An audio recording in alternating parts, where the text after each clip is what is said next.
खूप सारे फुलं घेऊन आले. हे बघा रस्त्याने जाता जाता विचारून घेतले ना, विचारून घेतले आम्ही, असं तोडलं नाहीये.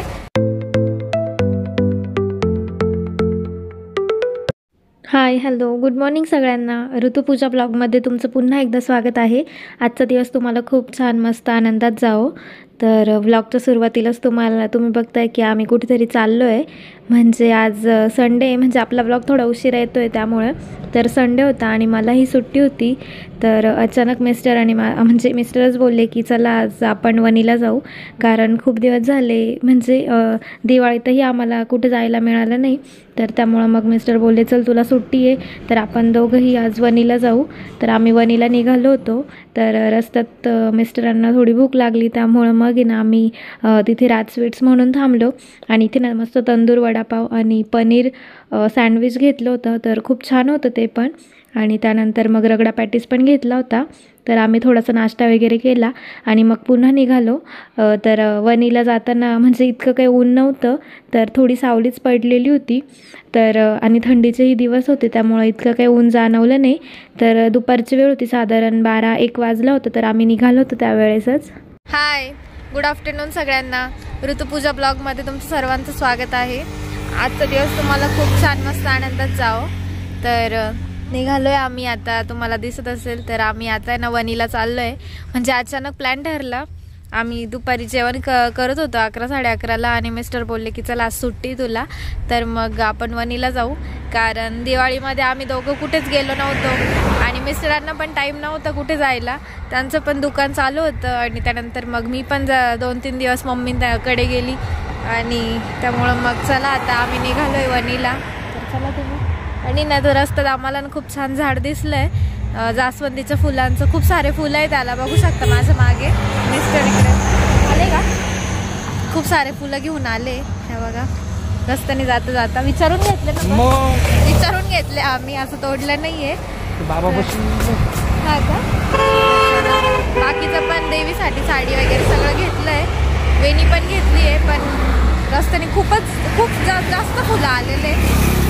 मे बी तुम्हाला बाहेरचं गाड्यांचा खूप जास्त आवाज येत असेल, पण ठीक आहे. पोहोचलो आम्ही, म्हणजे वणी गावात आलो ना आपण, गावात आलोय. वरती जाईल म्हणजे अजून गड चढायचा बाकी आहे. तर चला आता तुम्ही पण आमच्यासोबत दर्शन घ्या. तर वणीला पोहोचायला आम्हाला तसं तर थोडा उशीरच झाला होता. म्हणजे आम्ही घरूनच 12-12:30 वाजता निघालो आणि साधारण गडावर यायला आम्हाला 3-3:30 वाजले होते. तर आज ना म्हणजे गडावर खूप गर्दी पण होती, कारण संडे असल्यामुळे सगळ्यांना सुट्टी असते आणि सुट्टीचं भरपूर लोक येत असतात. पण मग ते आम्हाला आधी एवढं म्हणजे क्लिक झालं नाही की आज गर्दी पण असू शकते. पण तुम्ही गाड्यांवरनं अंदाज लावू शकता की खूप गर्दी होती आज तिथे. आणि आम्हाला लिटरली दर्शनासाठी पण खूप वेळ लागला, तर तुम्हाला ते पुढे बघायलाच मिळेल. तर चला आता आम्ही इथे आलो होतो, तर साधारण 3:30 वाजले होते. तर म्हणजे तिथे गेल्यानंतर पहिल्यांदा आम्ही तिथे एक पाण्याचं कुंड आहे. तर पहिले तिथे म्हणजे आपल्याला तोंड हातपाय वगैरे किंवा काही जण आंघोळही करतात, पण मग आम्ही काही आंघोळ वगैरे केली नाही. तिथे तोंड हातपाय धुतले. तर मिस्टरांनीही तोंड हातपाय धुवून घेतलं आणि तिथलं पाणी खूप जास्त गार होतं. तर त्यानंतर मग मीही घेतली. आणि असं म्हणतात की देवीचं दर्शन घेण्याआधी या कुंडावर आंघोळ करणं म्हणजे आंघोळ करणं गरजेचं आहे. पण मग काही जण येतात, काही नाही येत, पण अशी मान्यता आहे. त्यामुळं मग आम्ही पण आलो होतो. तर चला तिथे तोंड हातपाय वगैरे धुवून झाल्यानंतर मग मी तिथे दर्शन घेतलं. आणि तुम्ही बघू शकता की त्या कुंडाच्या अगदी समोरच तुम्हाला दिसेल की मंदिरही अगदी तिथून जवळ दिसतं. तर समोर ज्या ठिकाणी कुंड आहे तर त्या ठिकाणी देवीचं फोटो वगैरे पण लावलेला आहे. आणि म्हणजे सर्वांना माहिती असेल की वणी हे अर्धशक्तिपीठ मानलं जातं, तर त्यामुळे तिथे म्हणजे गर्दीच असते. तर बघा आपण कुंडाजवळ उभं राहिल्यानंतर मंदिर आपल्याला अगदी स्पष्ट दिसतं तिथनं. आणि मंदिराचंही थोडं काम चालू होतं. तर आमचं तिथून आवरलं, मग आम्ही मंदिराकडे जायला निघालो. तर जाताना आधी मिस्टरांनी प्रसाद वगैरे घेतला आणि जायच्या आधी तिथे एक पायरी आहे, तर तिथे ना हळदी कुंकू वाहिलं जातं. तर तिथेही दर्शन घेतलं, तर खूप बायकाही होत्या. तर आम्ही पण तिथे दर्शन घेतलं आणि गड चढायला सुरुवात केली. तर तसं तर गडाला खूप पायऱ्या आहे, म्हणजे म्हणजे काही जण येऊन गेले असेल तर त्यांना माहिती असेल. तर पण मग इतकं काय वाटत नाही. आणि तुम्ही इथे बघू शकता की प्रत्येक पायरीला म्हणजे फूल पान वाहिलेलं आहे. तर काही जणांचं नवस असतो, तर ते असं प्रत्येक पायरीवर फूल पान वाहत जातात. तर चला आता आम्ही दोघंही चाललो होतो. जाताना काही वाटलं नाही, म्हणजे इतकी गर्दी जाणवली नाही. पण तुम्ही पुढे बघाल 8वी बारी संपली आणि त्यानंतर जी गर्दी लागली ती तर आम्हाला 2 ते 3 तास दर्शनासाठी लागले तिथे. त्यानंतर मग आम्ही बारीमध्ये थांबलो होतो. तर समोर तुम्हाला जे मंदिर दिसतंय तर ते ना मच्छिंद्रनाथांचं आहे. तर तिथे त्यांनी तपस्या केली होती आणि त्यांना आपली वणीची देवी प्रसन्न झाली होती असं म्हणतात. तर चला आता तिथंही तुम्हाला दाखवलं. आणि ते खूप उंच डोंगरावर आहे. तर तिथे जाणं म्हणजे तिथे जायला पायऱ्या वगैरे नाही आहे असं म्हणतात. तर बघू शकता तुम्ही आम्ही बारीला लागलो आणि इतकी गर्दी होती. तर लिटरली एका बारीमध्ये आम्हाला 1-1 दीड तास लागला. तर आम्ही असं वेटिंगला उभं होतो आणि दर्शनाला आम्हाला साधारण रात्रीचे 8 वाजले होते. तर मंदिराचंही काम चालू होतं. तर जसं तसं आम्ही मंदिरात पोहोचलो. तर तुम्ही बघू शकता मंदिरात पण खूप गर्दी होती. तर आम्ही आणि आमचं नशीब असं की मंदिरात आम्हाला आरतीचा म्हणजे आरतीही सापडली. तर 7 वाजता देवीची आरती केली जाते. तर 7 वाजता आम्ही मंदिरातच होतो. तर त्यामुळं आम्हाला आरतीही मिळाली. तर चला थोडा उशीर झाला पण मग देवीच्या आरतीचं आम्हाला नशिबात होतं आमचं, त्यामुळे देवीची आरतीही मिळाली आम्हाला.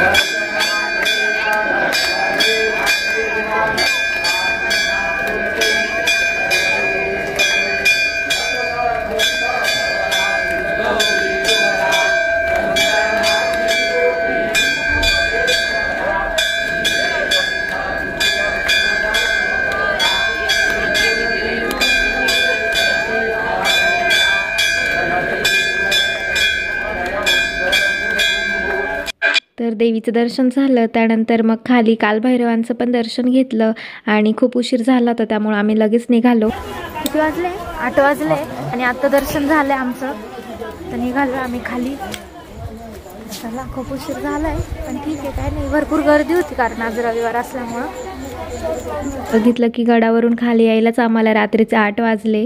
त्यानंतर मग आम्ही लगेच निघालो आणि म्हणजे घरी यायला पण उशीर होणार होता. त्यामुळं मग घरी सांगितलं होतं की आम्ही बाहेरूनच जेवण करून येतो. त्यामुळं मग आम्ही हॉटेलमध्ये आलो. तर तुम्ही बघू शकता हॉटेल पण खूप छान होतं.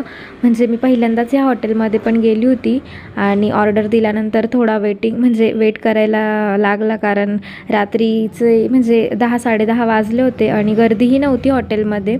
तर आम्हीच होतो त्यामुळं मग थोडा वेट करायला लागला. आणि मिस्टरांनी मस्त सिझलर मागवलं होतं तर मीही पहिल्यांदाच खाल्लं होतं. तर हॉटेल पण तुम्ही बघू शकता की खूप छान होतं. म्हणजे मला तर हॉटेलचं इंटेरियर खूप आवडलं त्यामुळं म्हटलं चला तुमच्यासोबत पण थोडं शेअर करते. तर तिथे आम्ही जेवण म्हणजे ऑर्डर आहे ना, आपण दरवेळेस शेवभाजी वगैरे मागवतो तर पण ह्यावेळेस मिस्टरांनी थोडंसं वेगळं मागवलं होतं. तर सिझलर मागवलं होतं. तर इटालियन सिझलर मागवलं होतं. तर तुम्ही ते बघू शकता अशी टिक्की होती आणि वेगळ्या प्रकारचीच टिक्की होती. आणि इथे ना टोमॅटो आणि शिमला मिरचीमध्ये स्टफिंग पनीर आणि चीजचं केलेलं होतं.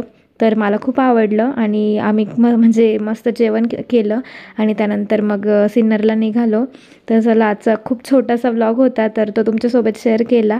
आणि माहिती व्लॉग यायला थोडा उशीर होतो आहे पण मी कंटिन्यू करण्याचा प्रयत्न करेल. तर चला हा व्लॉग इथेच संपवते. व्हिडिओ तो जर आवडला असेल तर व्हिडिओला लाईक करा, शेअर करा आणि सबस्क्राईब करायला विसरू नका. पुन्हा भेटू नवीन व्हिडिओमध्ये. तोपर्यंत सर्वांना बाय बाय आणि शुभरात्री.